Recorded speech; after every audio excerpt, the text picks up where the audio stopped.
he dil moi taki a khu tu chunga hian par moi tak mai sendangin a thu chuak veka hi Africa khumol pui ni lovin tui volami nge ani Mizoram chunga mi nge mai ani amoi zia chu a munakal lo chu ani so tiam lo bang chunga hian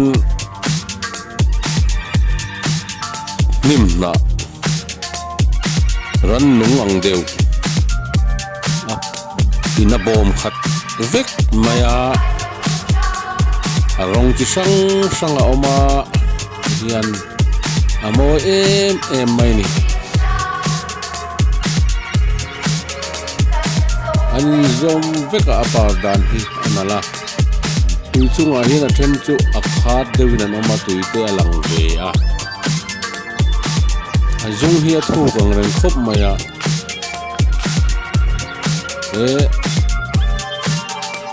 ang par moi tak mai hi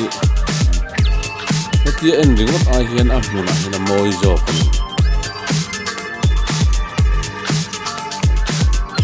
he dila hian na khat vekan he dil hi zau khop maya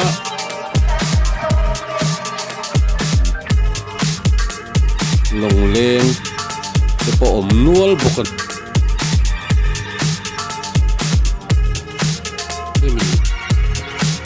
dila hian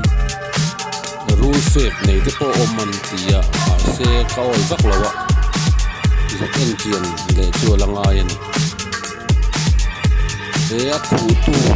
ang par moi tak mai hi atlan tu sa an lian khop maya ngadol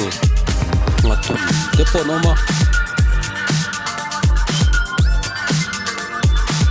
pen khat thei chuan an lo zuk ngan sak thin ani oma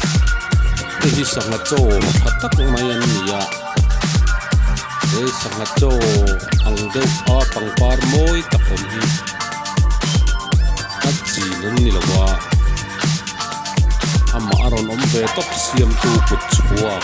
ani e hian sanga cho ma sanga tam tak tak lo om thei thi na ni te thi zui te rul cho huan nia nu pa hin kum som ngan pel ve to kum som lu don thon nia helai dila hian ei pato chuin ta ben thok thina ha ten mana ai kim e dil bula te hian chinga